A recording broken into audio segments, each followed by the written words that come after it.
temos 3 referências, Atos dos Apóstolos capítulo 8, os 3 primeiros versículos. Atos dos Apóstolos capítulo 8, versículos de 1 a 3. Diz assim: E também Saulo consentiu na morte dele, e fez-se naquele dia uma grande perseguição contra a igreja que já estava em Jerusalém, e todos foram dispersos pelas terras da Judéia e da Samaria, exceto os apóstolos.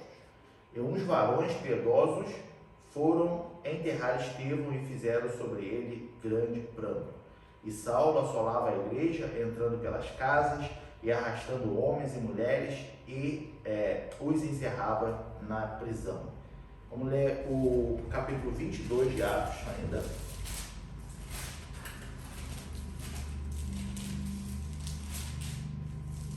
Os versículos 4 e 5,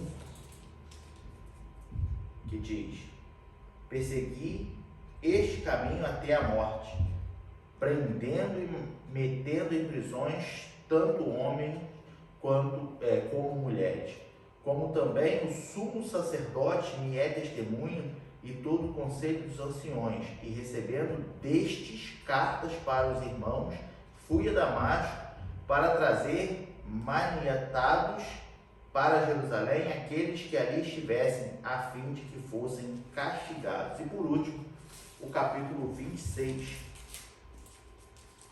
os versículos 9, 10 e 11, que diz: Bem tinha eu imaginado que contra o nome de Jesus, o Nazareno, devia eu praticar muitos atos, o que também fiz em Jerusalém. E havendo recebido poder dos principais dos sacerdotes, encerrei muitos dos santos nas prisões. E quando os matavam, eu dava o meu voto contra eles. O 11. E castigando-os muitas vezes por todas as sinagogas, os obriguei a blasfemar, e enfurecido demasiadamente contra eles, até nas cidades estranhas os persegui. Nós estamos na lição de número 2, visto que no último domingo a gente não teve, né? Como os já sabem. Mas a lição de número 2 desse trimestre que estamos estudando, a qual fala sobre o apóstolo Paulo, que diz lições da vida e ministério do apóstolo dos gentios para a igreja de Cristo. E hoje, na lição de número 2, nós iremos falar sobre Saulo de Tarso, o perseguidor. Saulo de Tarso. Os irmãos já muito bem já sabem, né? Que Saulo e Paulo, não houve uma troca de nome, mas Saulo, que também se chamava Paulo, né? Quando Barnabé vai buscar a Paulo para ensinar lá nas igrejas da Antioquia, né? A Bíblia nos diz que Saulo, que também se chama Paulo, né? Então quer dizer... Acho que é questão de tradução de línguas, né? A Bíblia ele diz assim mesmo, Saulo que não, também a Bíblia se chama... diz assim, mas eu creio que por uma questão de língua, como João, aqui é Johannes, nos Estados Unidos é John.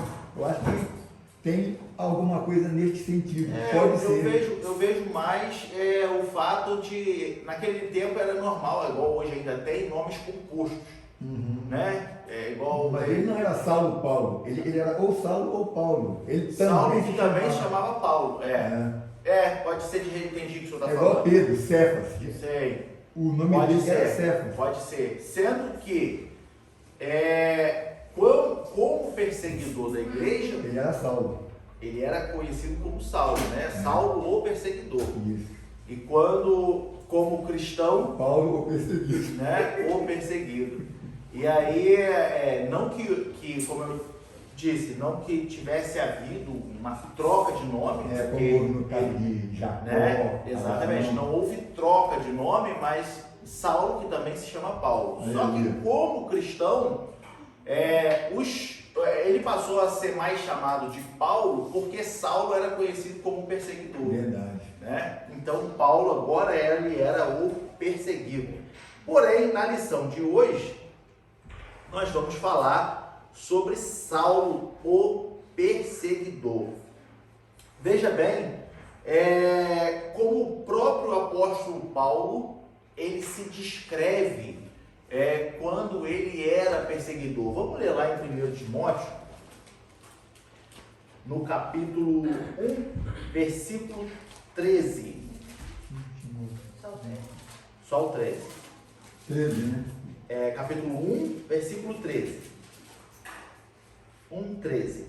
Que ele diz assim: a mim, que dantes fui blasfemo e perseguidor e opressor, mas alcancei misericórdia porque eu fiz ignorantemente na incredulidade. Aleluia. E olha como que ele se descreve: blasfemo, perseguidor e opressor. Ou seja, quem era Saulo? Quem teve aqui na primeira lição, foi a lição de introdução, viu que Saulo, como todos nós já sabemos, era um homem muito instruído, né? Era um doutor da lei, ele era um fariseu, né? Era um homem que foi criado aos pés de Gamaliel, a gente pode colocar assim, com um conhecimento teológico dentro da Torá, né? Muito grande, e ele era defensor mesmo da Torá, do Pentateuco, né? Aonde eram as leis que os fariseus lá, os principais, os sacerdotes, defendiam em cima do povo, e quando Jesus mais combateu os fariseus, dizendo que eles colocavam um jugo sobre o povo, que eles mesmos não eram capazes de mover um dedo para cumprir tudo aquilo. Então, o apóstolo Paulo, ele era na verdade, Saulo, né? Ele era esse fariseu fanaticamente defensor da Torá. E com isso, ele perseguia fanaticamente o povo de Deus, a fé cristã, né? Por que a fé cristã? Porque se a gente for parar para pensar, todos são povo de Deus. Os judeus, na qual Paulo defendia a Torá, também era povo de Deus. Só que ele perseguia a fé cristã. O problema era Cristo, porque eles não aceitavam que Jesus era o Cristo. Eles não aceitavam que Jesus era o Messias, que Jesus era o Messias a qual os profetas falaram no Antigo Testamento que viria. Então, ele perseguia a fé cristã e destruía, naquele momento ele estava devastando tudo, né? Ele destruía a fé cristã porque eram aqueles que, de uma certa forma, não andavam mais em prol da lei, mas sim em cima da doutrina que Jesus pregou durante o seu ministério e ali formou vários discípulos.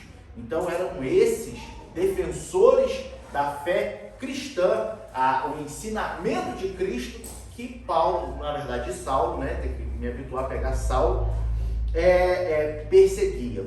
E o interessante é que ele acreditava, Saulo, ele acreditava plenamente que fazendo isso, ele estava fazendo um serviço em prol de Deus. É o que Jesus profetizou em Mateus, que viria tempo em que qualquer que vos matasse, iria pensar que estava fazendo um serviço. A gente vai ler esse versículo, está lá em João, né? A gente vai ler esse versículo mais lá para o final, mas realmente, né? Então, o apóstolo Paulo, ele acreditava plenamente que esse comportamento, na verdade, perdão, eu estou falando apóstolo Paulo, mas Saulo acreditava plenamente que esse comportamento estava agradando a Deus, por ele achar, como eu já disse, que todos estavam blasfemando contra Deus em aceitar a doutrina de Jesus, o Cristo, que para eles não era o Cristo. Então, ele era o perseguidor. E ele ainda diz em Atos dos Apóstolos, capítulo 9, vamos voltar lá, versículo 1. Atos dos Apóstolos 9, 1. que diz assim: e Saulo, respirando ainda ameaças e mortes contra os discípulos do Senhor, dirigiu-se ao sumo sacerdote. Ou seja, ele perseguia o povo, os cristãos, e respirava ameaças e morte. Olha o ódio no coração do homem a fim de fazer justiça com a própria mão. A gente às vezes, é o que eu me pego pensando assim, e eu não consigo ter a dimensão em sentimentos do que é um homem tão disposto a matar, a destruir, como a gente leu na leitura bíblica introdutória, de que ele invadia casas e arrastavam homens e mulheres e crianças, não poupava ninguém que fosse defensor da fé cristã, né? Seguidores de Cristo, era seguidor de Cristo, ele arrombava e arrastava. E eu não consigo, hoje, pensando, entender a dimensão, assim, sentir o temor, né? O medo que aquele povo sentiu naquela época, quando se ouvia falar de Saulo. Porque o que me vem a imagem à cabeça, talvez não fosse assim, talvez seria a pé, mas o que me vem à cabeça é a gente estar cultuando aqui, e como se não houvesse carros, mas sim cavalos, né? E daqui a pouco só escuta aquele barulho de cavalaria vindo, e aí já escuta um gritando: Saulo tá vindo, e a gente faz o que aqui dentro agora? Sabia? A gente aqui cultuando é como se ele fosse entrar por essa porta e agora ferrou todo mundo, vamos apanhar, vamos ser presos, até morto, por conta de estarmos servindo a Cristo. Então, foi um momento lá atrás em que a igreja de Cristo já estava sendo... Eu creio que esse comentário foi muito divulgado, mesmo que no versículo 13, olha o que diz o versículo 13, pode ler. Atos 9, 13? Cadê aqui? E respondeu Ananias: Senhor,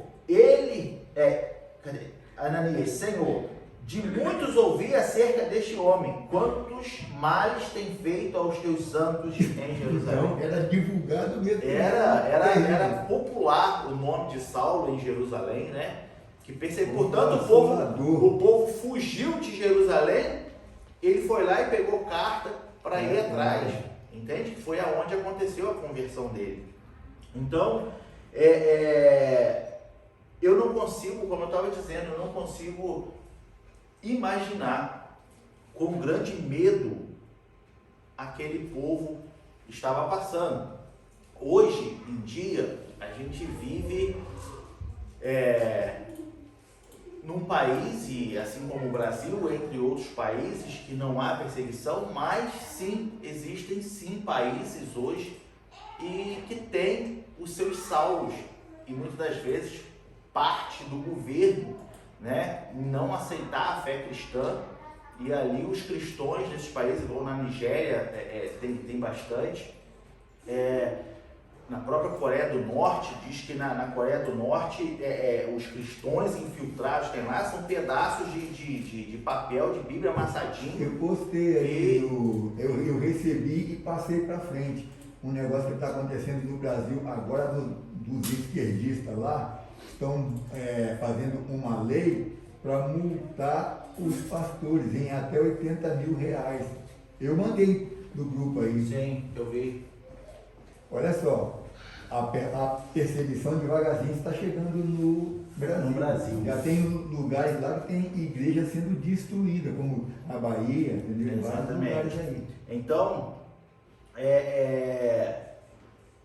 a gente vive num país que a gente não tem isso, mas imagina esses missionários que estão nesses países, meu Deus, altamente perseguidos, e eu já falei aqui outras vezes que da igreja de onde eu venho tem lá o campo missionário também, e aí tem os missionários que foram enviados para a Nigéria, e lá na Nigéria eles fizeram um trabalho social de construir uma creche, que não tinha creche numa determinada cidade que eles estão lá e tal, Só que essa creche teve que ser construída lá no meio do mato, bem longe de tudo.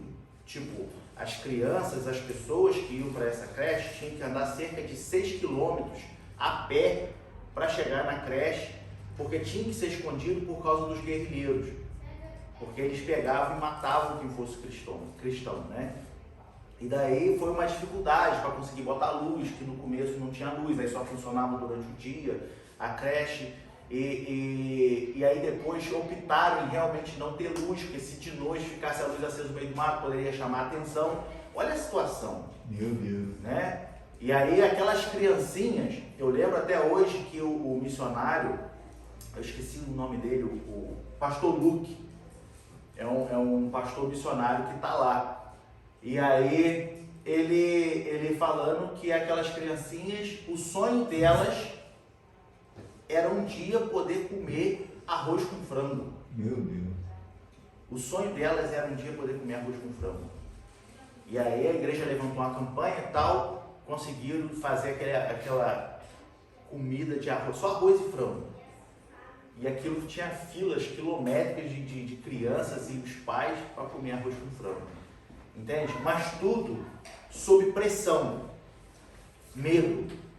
Porque enquanto estava tendo um evento, tinha que ficar de olho, porque se visse ou suspeitasse que estava vindo um carro, algum guerrilheiro, alguma coisa desse tipo, tinha que todo mundo abrir, se esconder e fingir que nada estava acontecendo ali, que é um evento cristão, porque senão matava, queimava tudo, mesmo que não matasse ninguém, mas ia destruir tudo, acabar com tudo, que não pode ter. Então, nós temos que dar graças a Deus por não haver na terra em que moramos Saulos, né, que perseguem a igreja. E aí, como eu estava dizendo, as ameaças de Saulo, a gente leu no capítulo 9, versículo 1, que ele respirava ameaças e morte, ou seja, ele perseguia a igreja como uma fera selvagem, ele ameaçava a igreja como uma fera selvagem ameaça sua presa, né? Cercava de tudo quanto é jeito. E no versículo 21 desse capítulo 9, ele diz assim: todos os que ouviam estavam atônitos e diziam: não é este o que vem não é este o que em Jerusalém perseguia os que invocavam este nome, e por isso veio aqui para os levar presos aos principais dos sacerdotes? Então veja bem, depois que Saulo teve um encontro com Cristo e se converteu, mas o povo ainda não acreditava que ele agora era uma outra pessoa, por causa do medo, o terror que ele colocou sobre a igreja. Imagina a gente conhecer algum matador de aluguel brabo, que só em olhar para ele mata, e aí chega aqui, senta aqui e fala: não, agora eu estou convertido, né? Até a gente pegar a confiança mesmo de que não, ele não é mais aquele homem matador, o primeiro dia ali a gente vai ficar aí: será que esse irmão está convertido mesmo, ou será que ele está aqui só vigiando alguma coisa? Está fingindo. Está fingindo, né? Então, assim, é assim que eu imagino que estava o povo de Deus naquela época, quando viram que Saulo tinha se convertido. Então, ele pegava os cristãos e conduzia às prisões e permitia que os cristãos ainda fossem açoitados, ainda permitia que eles apanhassem na prisão, né? Como se não bastasse. Eu fico pensando, né? Eu estava pensando que Paulo foi tão perseguido, e se a gente parar para pensar, ali pode botar ali 1/3 do que ele fez com o povo de Deus, fizeram com ele. Apedrejaram, botaram na prisão, jogaram de um penhasco abaixo, né? E a forma que ele foi perseguido, e se fosse outros, diria assim: ó, tu tá colhendo o que tu plantou, né? Porque tudo que tu fez com o povo de Deus, agora tu tá passando. E eu fico pensando, né? E mesmo assim, a Bíblia não diz, isso é um pensamento meu, né, um ponto de vista meu, que ele deve ter, por algum momento, pensado assim, eu acho que em Gálatas fala, a gente vai ler, mas não exatamente assim, mas que ele reconhece como o povo de Deus sofria na mão dele, pelo fato dele agora estar sofrendo tudo aquilo, né? Inclusive até ele fala que não se considerava apóstolo porque perseguiu a igreja de Deus. Exatamente, né? Então ele reconhece. Então, se a gente for parar a pensar, igual eu estava falando no começo, antes dos irmãos chegarem, Paulo fazia todas essas atrocidades, perseguia a igreja, mas por que Paulo perseguia a igreja e não aceitava Cristo como Jesus como Cristo, Jesus como o Messias? Algum dos irmãos se arrisca a dizer por que ele simplesmente ele não aceitava, assim como os sacerdotes não aceitavam, os sumos sacerdotes não aceitavam que Jesus era o Cristo. Pela origem humilde, Jesus Era simples, né? Jesus é pobre, nasceu numa cidade pobre. Pensar que Jesus teria que ser uma coisa muito nossa. Você está esperando ser o Salvador. É porque eles esperavam um libertador terreno, né? Durante o nascimento de Jesus até a morte, esse era um ponto de que como que um Salvador, o rei, né, como o pastor disse, ele estava olhando para coisas terrenas, pode nascer numa manjedoura, né? Mas aí eu pergunto, depois que Jesus foi para o céu, a perseguição continuou, e ainda até mais forte. E agora, qual o motivo? Jesus já tinha ido para o céu, já tinha acabado tudo. Ele está dentro, o motivo dessa perseguição é ele dar continuidade a esse ponto que os irmãos falaram, sobre o fato de não aceitar. Só E que tem um outro caso também, que o próprio, não sei se foi Nicodemos, numa reunião deles lá, alguém disse assim, observa e vê que da Galileia nenhum profeta surgiu, porque ele não reconhece. Não reconhecia, porque a Bíblia diz que ele viria de Belém. Pois é, o que acontece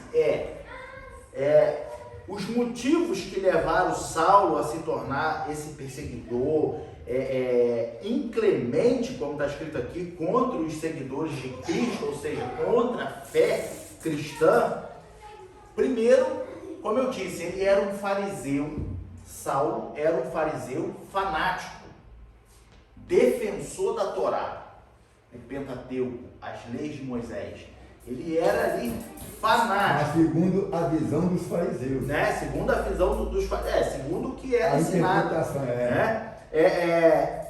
E o suposto para ele, né? O suposto fato de Jesus ser o Cristo, ser o Messias, que os profetas no Antigo Testamento anunciaram, para ele, ou para eles, era um escândalo. Eles não aceitavam que Jesus era o Cristo, o Messias, anunciado pelos profetas do Antigo Testamento. Só que tem um problema. Por que isso? Porque na Torá, no Pentateuco, falava isso, que é o grande motivo. Deuteronômio, capítulo 21, 23. Esse era o grande motivo de ninguém aceitar depois que Jesus morreu. 21, 23.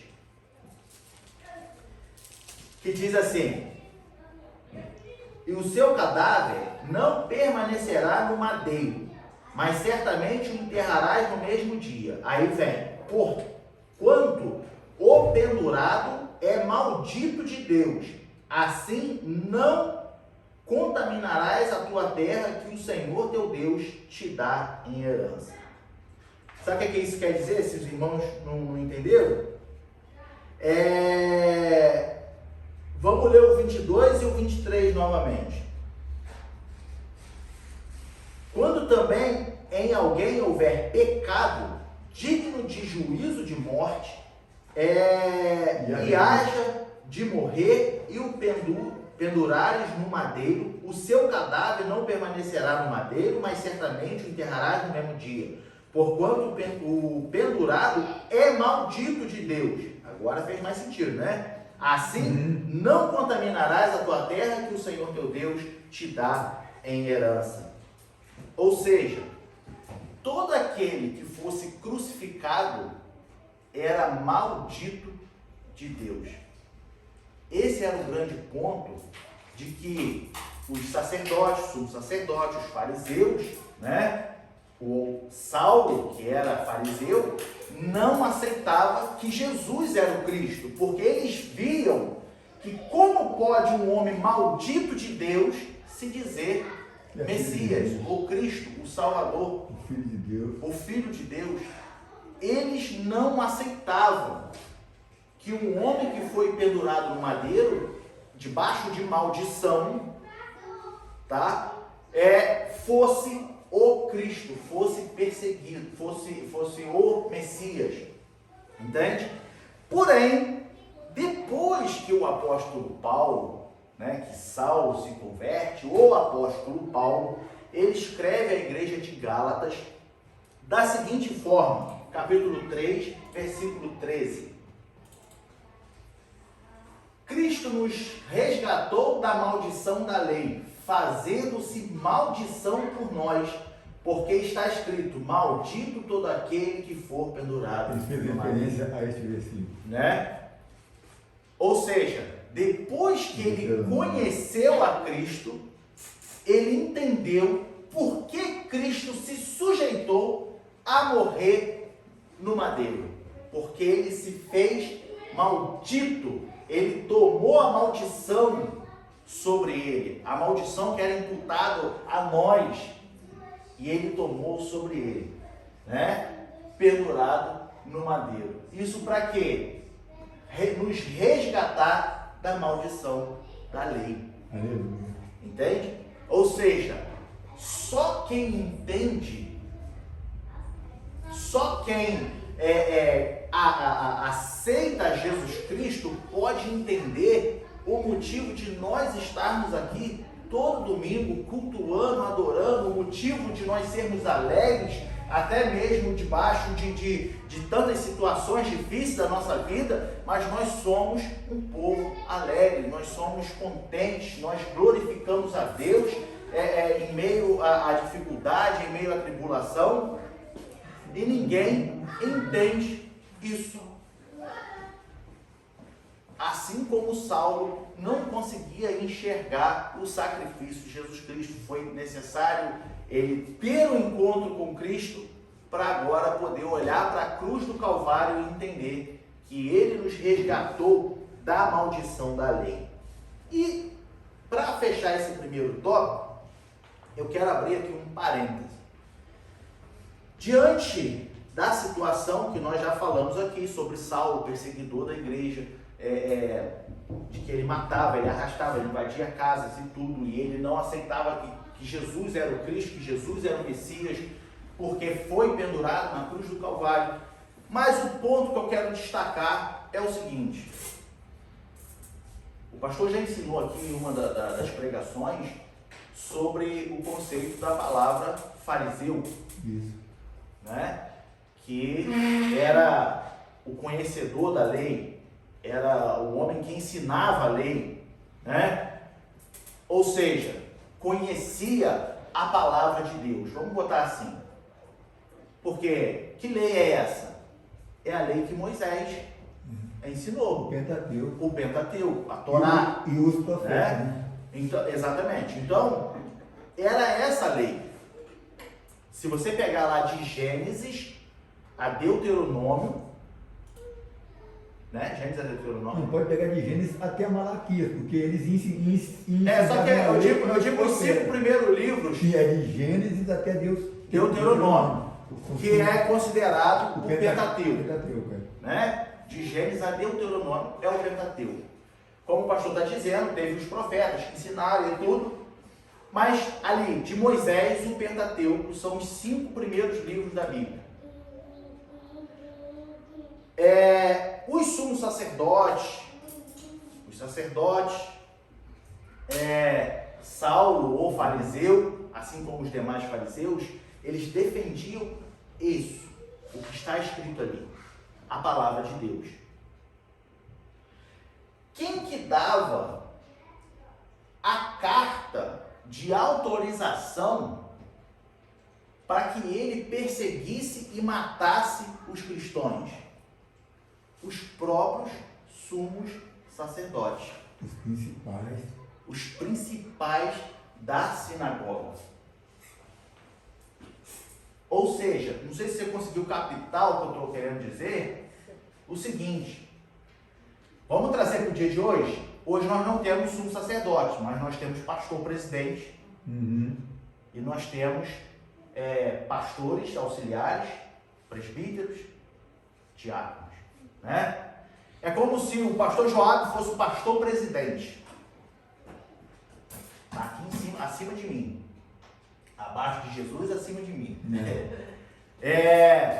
E ele chegasse para mim, como diácono, e me desse uma autorização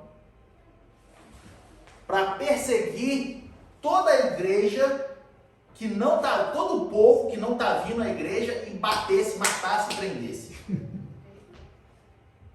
É isso que eu quero dizer. O que acontecia naquela época era que o próprio povo de Deus perseguia o povo de Deus. Entende? Entende o que eu quero dizer? Mas por quê? Por eles, os maiores se considerarem mais santos? O motivo foi o que a gente leu em Deuteronômio, porque eles não aceitavam a princípio, né, que Jesus, pendurado no madeiro, fosse o Cristo, que ele estava debaixo de maldição, como a gente leu aqui em Gálatas. Tá? A princípio isso. Mas a moral que eu quero trazer para nós hoje é que hoje existem cristãos matando cristãos, não fisicamente, mas espiritualmente. Com palavras, com ensinamentos Entende? errados. Então, isso acontece dentro das igrejas. Mas isso quando você tem a árvore da palavra firme no seu coração. Quando você é um novo convertido, às vezes não tem essa maturidade que você tem de falar, eu prefiro arriscar, você salva. Não, eu sei, eu tava falando, mas é o que eu fiz. Pode ter matado, pode ter matado. Exatamente.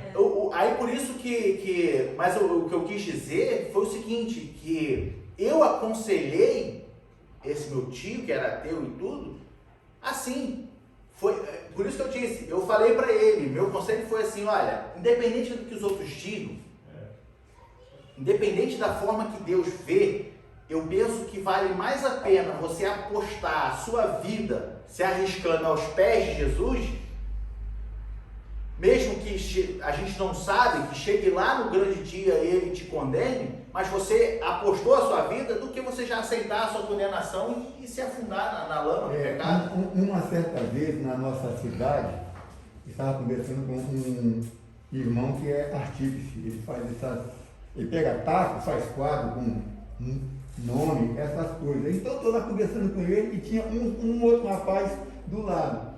Aí entramos na questão da palavra de Deus, eu notei que o olho do rapaz foi ficando vermelho e começou a chorar. Aí eu perguntei, por que você está chorando? Não, porque para mim não tem mais jeito, eu não vou citar o nome, tem uma denominação no Brasil que ensina isso aí mesmo, e ele era de lá. Não, porque eu não vou nem dizer se era pastor, senão vocês vão saber que denominação que é. Ele falou para mim que para mim não tem mais jeito, porque a minha esposa me traiu, me adulterou e desgraçou com a minha vida. Então, por causa dela, eu também não vou receber a salvação, porque eu me separei dela. E chorava como criança. Eu levei ele para Mateus 19, fui falando com ele de cor. Falei, você já leu Mateus capítulo 19? Jesus diz assim, quem deixou a sua mulher e casar com outro, então deixou e casou, não sendo por infidelidade, comete adultério. No seu caso, você deixou por quê? Porque ela traiu, ela quebrou a aliança com você. Então, quem casar com ela, Jesus disse, quem casar com a repudiada comete adultério, mas com aquele que foi vítima, não. Então, se o homem trai, ele é culpado, a mulher está livre. Se a mulher trai, quem casar com ela, peca. Mas quem foi a vítima, não, porque houve a quebra de aliança. Porque se você considerar assim, desviado nenhum tem mais direito à salvação. Porque Paulo comparou o relacionamento matrimonial entre um homem e uma mulher com Cristo e a igreja. E quanta gente se desvia, vai lá para o mundo, rola lá, Pedro fala que o cão voltou ao próprio vômito, depois se arrepende. O filho pródigo. Então tem caso de caso. O olho do homem foi ficando branco, ele alegre, me abraçou, irmão, muito obrigado, queria até saber em qual igreja que eu frequentava. Eu falei, não, irmão, procura uma igreja de acordo com você que vai te ensinar a palavra de Deus corretamente. E ele saiu dali alegre. Por quê? Má interpretação, porque pega lá, Paulo fala, a mulher está ligada ao marido enquanto ele viver. Mas procura ver o contexto que ele disse isso. Em outro contexto, ele fala que é para não deixar. E o que Jesus falou? Então, tem casos e casos. A questão é que a maioria das perseguições acontece dentro do próprio povo de Deus. É verdade. É povo de Deus perseguindo povo de Deus. Houve uma época que os irmãos parece que ganhavam comissão para tomar conta da vida dos outros. Né? Pastor, Iva andou lá na rua, no ponto do ônibus, como uma prostituta. Exatamente. Mas não sabe que ela veio te perguntar, o ônibus já passou, ó, estou esperando também. Tem esses casos de irmãos que condenam irmãos. Mas isso desde a época da reforma, da reforma de Lutero já tinham. Começou a ter simplificações, uma começou a perseguir a outra. O exemplo é o que a gente está estudando, de Saulo, judeus, isso lá atrás. Jesus tinha pouco tempo que Jesus tinha subido ao céu, sabe? E já tinha começado, entende? Por isso entende-se que o cronômetro do fim dos tempos foi disparado quando Jesus subiu ao céu. Aleluia. Entende?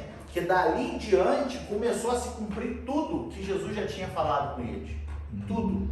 Entende? Desde a descida do Espírito Santo até a perseguição, morte, tudo dali em diante. A gente vê isso também muito claro quando Paulo escreveu aos Gálatas, né? Irmão contra irmão, tinha contenda, levava para ser julgado lá fora, não se resolvia entre eles. De Deus. Entende?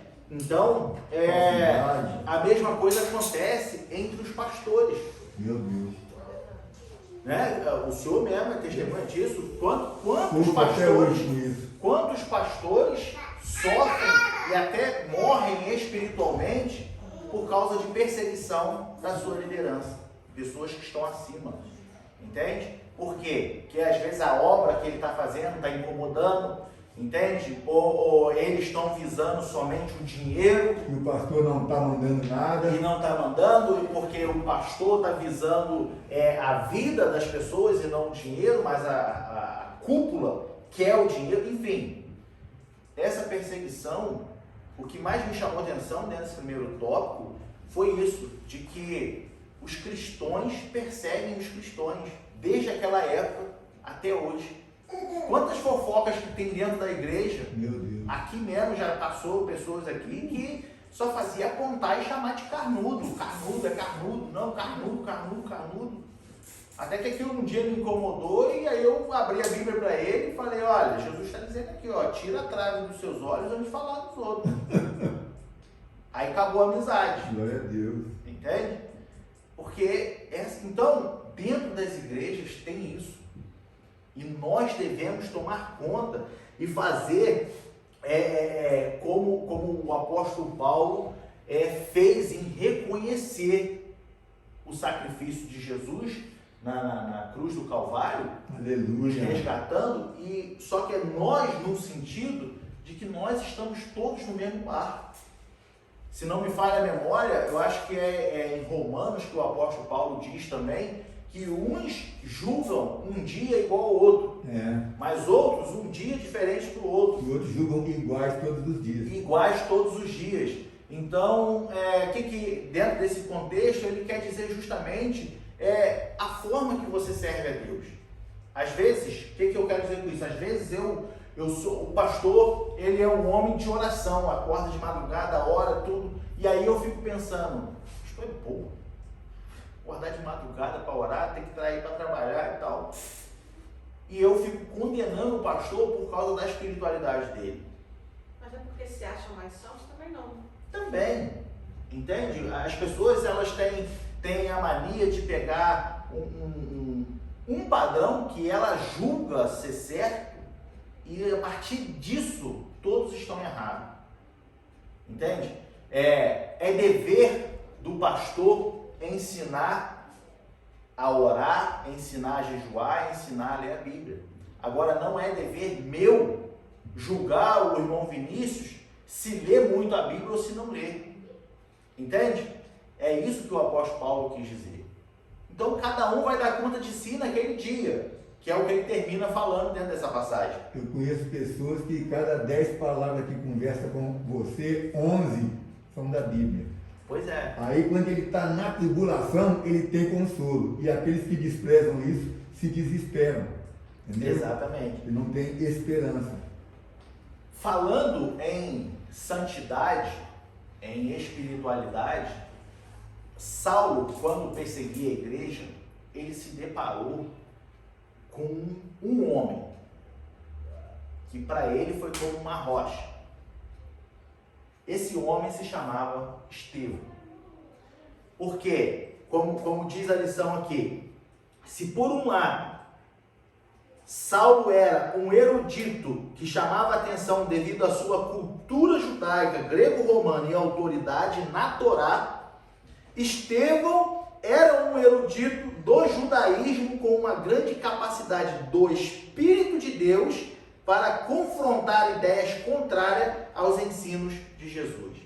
Ou seja, tinha Saulo, altamente capacitado, aos pés de Gamaliel, e do outro lado, um homem simples, só que cheio do Espírito Santo. E de sabedoria, porque quando ele foi consagrado, foi dito isso. Cheio do Espírito Santo e conhecimento teológico, podemos dizer, que era capaz de confrontar as ideias contrárias a Jesus Cristo. E aí, o que acontece é que ele bate de frente. Bate de frente no seguinte sentido: enquanto as pessoas tentavam convencer, não convencer, porque parece que é uma coisa pacífica, e nesse contexto não era nada pacífico, né? Mas tentavam argumentar com Estevão, cheio do Espírito Santo e o seu conhecimento, Estevão cortava qualquer argumento dele. Ninguém resistia à autoridade. Ninguém resistia. A gente pode ler dois versículos lá em Atos capítulo 6. Aleluia. Atos dos Apóstolos capítulo 6, versículo 9 e 10. 6, 9 e 10. Que diz: E levantaram-se alguns que eram da sinagoga chamada dos libertos, e dos sirineus, e dos alexandrinos, e dos que eram da Cilícia e da Ásia, e disputavam com Estevão, e não podiam resistir à sabedoria e ao espírito com que falava. Essas pessoas que se levantavam contra ele não era eu, pessoas igual a mim, leigo, Doutores mesmo, teólogos. pessoas de altíssimo nível de conhecimento, disputavam com ele. Isso incomodou tanto, de uma certa forma, Saulo, que Saulo permitiu com que apedrejasse, porque a Bíblia diz que ele consentiu quando apedrejaram Estevão. Ou seja, aí eu fiquei analisando, diante do conhecimento do homem,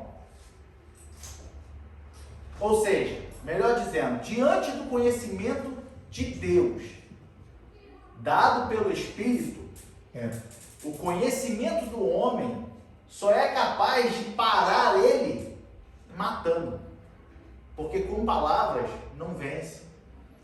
Entende o que eu quero dizer sobre agora a importância de nós estarmos cheios do Espírito Santo? A gente estava ontem no ensaio aqui, no final do ensaio a gente estava falando sobre isso, né? De pessoas que procuram conhecimentos muito até fora da Bíblia e outras coisas para querer ensinar a Bíblia, mas acabam perdendo a espiritualidade. Sendo que, uma vez que somos cheios do Espírito e estudamos a sua palavra, o Espírito nos revela, o Espírito nos faz lembrar tudo aquilo em que nós Eu creio que estudamos. o professor de teologia de Estevão foi com o Espírito Santo, porque lá, ó, não podia resistir à sabedoria e ao Espírito com E maiúsculo. Então, É o Espírito Santo. se cumpriu o que Jesus disse. Ele vos ensinará todas as coisas e vos fará lembrar. Serei levado diante de reis e sacerdotes, mas não vos preocupeis com o que haveis de falar. Ele vos dará a palavra, e o que for dado, isto falai. Exatamente. É profundo. E a gente tem o exemplo do próprio apóstolo Paulo, que ele considera tudo que ele sabia como estrume, e ele diz: eu vos ensinei o que aprendi do Senhor. E ele considerou por causa da excelência das revelações. Das revelações. Então, pessoas que não conseguem interpretar o que a gente está dizendo vão dizer: então eu não preciso estudar. Estude, principalmente a Bíblia, leia a Bíblia. Mas não é uma coisa ou outra, são as duas juntas. Você deve pedir a Deus, ao Espírito, que te revele. E esse a é o palavra. ponto principal. Entende? Uma vez que nós oramos pedindo a Deus que através do seu Espírito Santo em nós possa nos sensibilizar, possa nos revelar a sua palavra, quando nós sentarmos para ler a Bíblia, surgirão em nós curiosidades que você não teria no seu dia a dia lendo a Bíblia normalmente. Entende? Se chama revelação do Espírito. Revelação da palavra pelo Espírito. Entende? E quando você prega essa palavra, ela surte mais efeito na vida das pessoas que estão ouvindo do que se eu chegar aqui cheio de termos teológicos e técnicos e conhecimentos psicológicos e psíquicos e por aí afora. Vai ter aí a gente pode não classificar como uma mensagem, mas a gente pode classificar como um discurso bonito, Mas vazio, porque é um discurso. Quando estamos cheios, por mais que sejam similares e tenham o mesmo sentido, mas a gente classifica como uma mensagem. Eu sou apaixonado, irmão, por uma passagem que está no livro de Atos dos Apóstolos, capítulo 4 ou 5, depois que Pedro e João curaram aquele paralítico na porta do templo, eles foram levados diante do Sinédrio. Ali estava Anás, Caifás, os doutores da lei. Pedro abriu a boca para falar, e a Bíblia diz que Pedro era um pescador simples, não tinha cultura ele, não tinha estudo.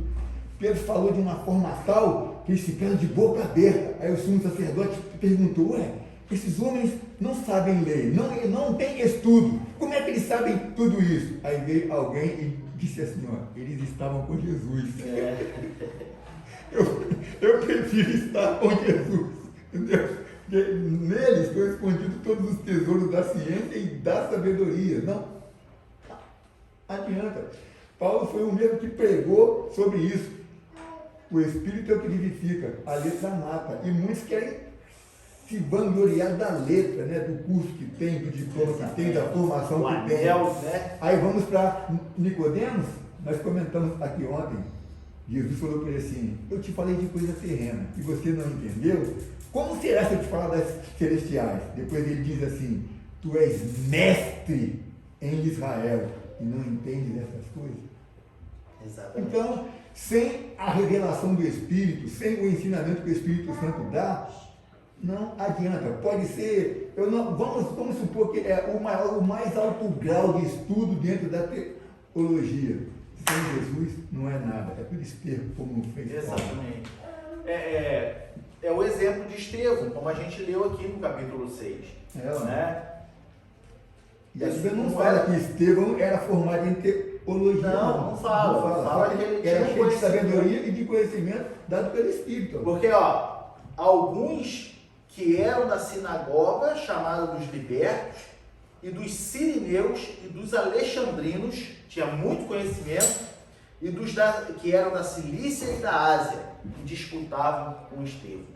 Uma Quando pessoa... fala dos alexandrinos, se lembra logo dos gregos, né? Isso, exatamente. Tudo. Eram pessoas Então, sábias. eu não teria esse conhecimento para conseguir defender como Estevão defendia, entende? Diante de pessoas desse nível de conhecimento. Rapidamente eu confesso que me dobraria e enfiaria no bolso. Verdade. Entende? Agora, quando você está cheio do Espírito Santo, buscando, e você é aquela pessoa que você procura ser cheia do Espírito e cheia do conhecimento. Cheia do Espírito, cheia do conhecimento. O Espírito coloca as palavras certas na hora certa na sua boca, te faz lembrar de coisas certas na hora certa na sua mente. E aí você consegue defender a tua fé, defender o Evangelho, que é isso que nós fazemos aqui na Terra, embora muitos não fazem, entende?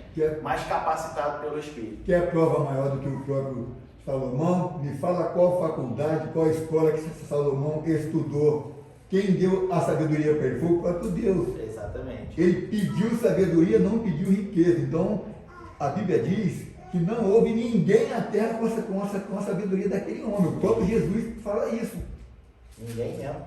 E ele não estudou, foi dada por Deus. Veja que antes de Salomão, o homem mais conhecido, o homem que era considerado mais sábio daquela época era Etã. E também foi o Hammurabi, porque todos os códigos de lei do mundo são baseados nas teorias de Hammurabi. Etã, ele era conselheiro de Davi, e era um homem muito sábio. E quando Salomão ganha sabedoria, entende?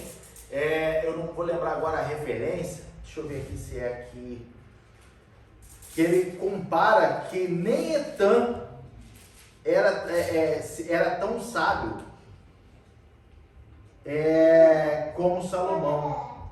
Eu não vou achar agora. Ou seja, que é o que o pastor está falando.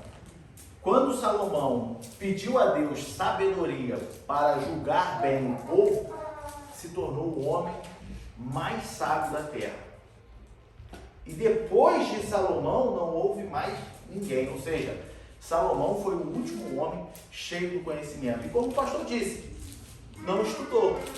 Cuidado diretamente por Deus. Eu não quero dizer com isso que não se deve estudar. É o que eu estava falando. Não se vangloriar do estudo da letra que tem, porque a letra mata, o Espírito é que vivifica. Exatamente. Então, voltando aqui para Estevão, se os irmãos quiserem ver depois em casa e ler, Atos capítulo 6 e o capítulo 7 é todo o discurso de Estevão. E aí no final do capítulo 7 de Atos dos Apóstolos é que Estevão é apedrejado e morto.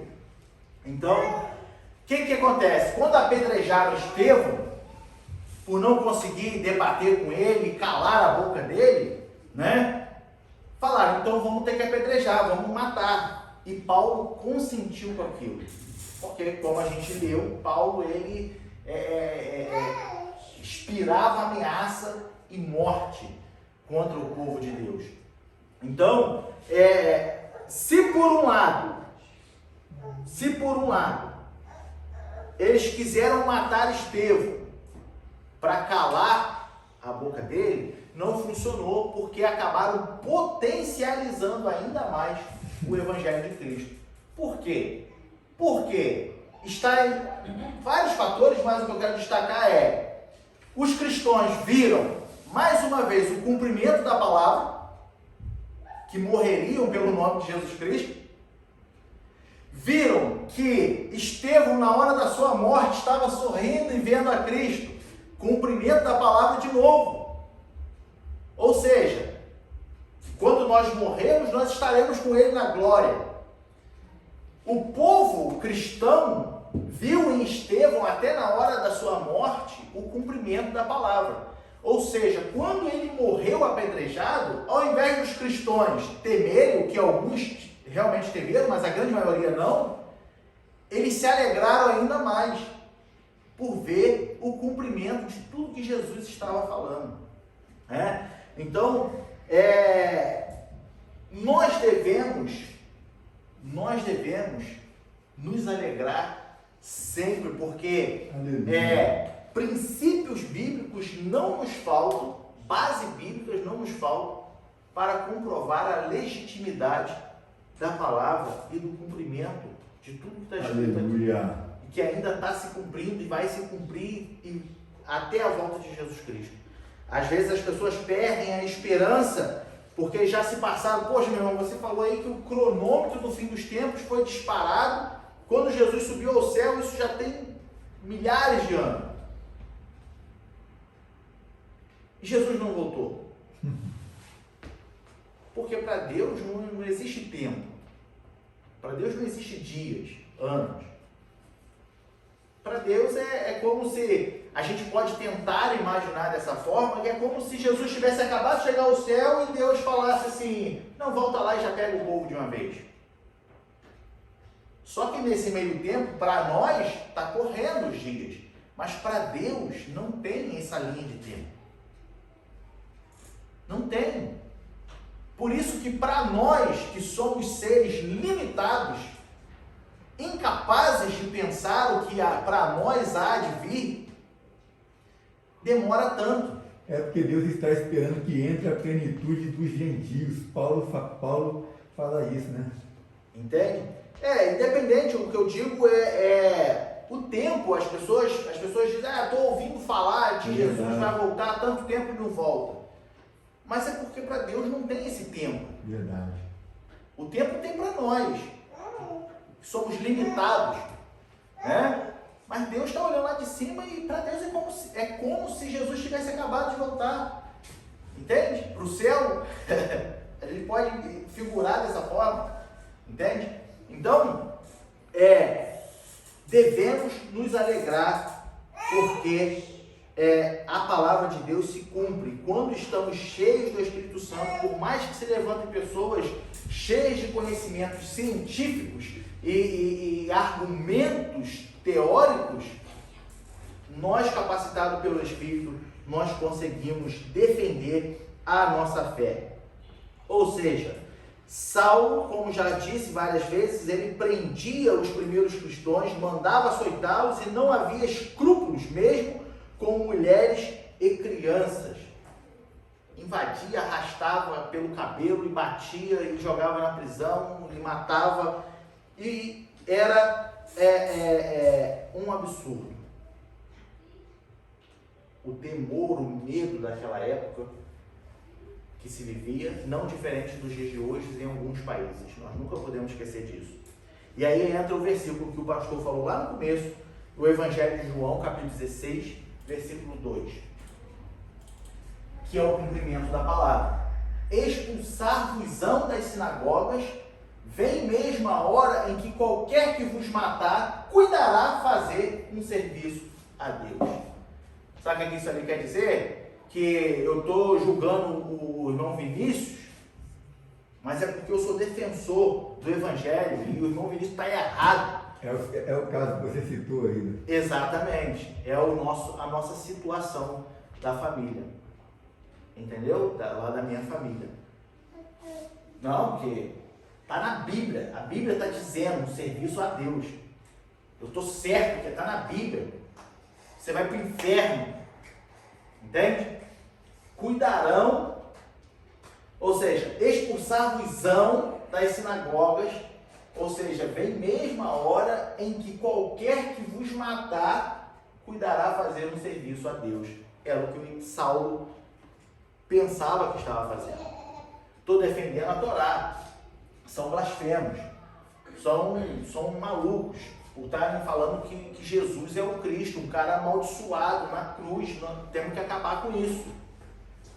Eu acho muito curioso toda essa discussão, porque essa parte do extremismo, né, isso é em toda religião, né? Você vê até na parte dos islâmicos, lá tem o pessoal mais Sim. tranquilinho, tem o pessoal mais, né, que acha que os tranquilinhos são malucos, né, que é matar os mais tranquilinhos, que não segue a linha deles. Eles se matam entre si. E matam entre si também. Então, se a gente perdesse menos tempo julgando nosso irmão, vendo nosso próprio pecado e orasse pelos irmãos, né, É o que a Bíblia ensina. seria muito melhor, né? Uhum. É o que a Bíblia ensina, né? Que é como eu disse, é tirar a trave dos nossos olhos antes de falar. Atirar a primeira pedra. Atirar a primeira pedra. Essa é Entendeu? difícil. É orar uns pelos outros, porque eu duvido, meu irmão, eu duvido, posso estar enganado, mas eu duvido que quem aponta dedo, quem julga, ora pelaquela pessoa que está sendo julgada por ela. Olha, não. Eu duvido. Eu posso estar enganado, mas eu duvido. Se Não. eu fosse um homem Pode que ficasse até- aqui julgando que o pastor é isso, que o pastor é aquilo, não sei o quê, eu duvido se eu oraria por ele. Pode até citar o nome dele na oração, como fez o fariseu. Não sou igual a esse publicano que aqui. Nesse Não sou momento, igual ao pastor Joab. aí sim, aí pode se considerar que foi mencionado na minha oração. Mas dificilmente essa pessoa que julga, que aponta, vai orar assim, tem misericórdia da vida do pastor. Se eu estou certo e ele está errado, Deus revela para ele, mostra para ele. Isso, transforma. Eu duvido que isso aconteça. Então, encerrando a lição de hoje, a qual a gente falou de Saulo, o perseguidor, o que eu quero deixar aqui para nossa meditação é: vamos aproveitar a oportunidade que nós temos de cultuar, Aleluia. porque homens como o Gunnar Vigan, o Daniel Berg. Berg, sofreram, e não só eles, muitos outros homens sofreram, sofreram e pagaram, muitos até com a sua própria vida, para que esse evangelho chegasse nas nossas mãos hoje. Pessoas defenderam o evangelho em tempos muito difíceis e não se apostataram da fé. Muitos não negaram a sua fé, mas defenderam, para que a gente pudesse ter acesso hoje. Nós não temos perseguições, nós temos liberdade para cultuar. Veja como o povo de Deus sofria, e mesmo depois do apóstolo Paulo, que ele também passou a ser perseguido, e depois Roma começou a caçar os cristãos. E assim a gente vai ver na história bíblica inteira que o povo sempre foi perseguido. Basta ver nos nossos dias como está acontecendo lá no Paquistão, na Entende? Nigéria, Somália. Países hoje que matam ainda, né? Mas nós vivemos, porque hoje a grande maioria dos países, ou um percentual bem maior, é liberal, não tem. Aleluia. E a gente tem um conforto. Então, o que eu quero com essa lição de hoje, chamar para a nossa reflexão, vamos aproveitar a nossa oportunidade, convida o seu irmão, se você tiver o telefone, vamos à igreja, a gente precisa se ajudar. Começando por mim, eu sei que eu sou falho nisso, mas a gente precisa se convidar. Porque quando eu te convido, irmão Vinícius, para vir à igreja, eu te mando um zap lá, eu te ligo, vamos na igreja domingo. Mostra alegria, mostra que eu estou em comunhão contigo, que eu quero estar contigo cultuando a Deus. E isso não cabe ao pastor fazer isso, mas sim individualmente, cada um de nós. Entende? Ligar para o Diego, ô Diego, tu vai na igreja domingo? Eu sei que já vai, mas aqui, estamos na igreja. Entende? Ou então para alguém, você está... Aqueles irmãos que falta. estão mais sumidos, independente. Poxa, vamos na igreja domingo. Estou com saudade de te ver. Entende? Vamos aproveitar esse momento. Verdade. E se o pastor me permitir...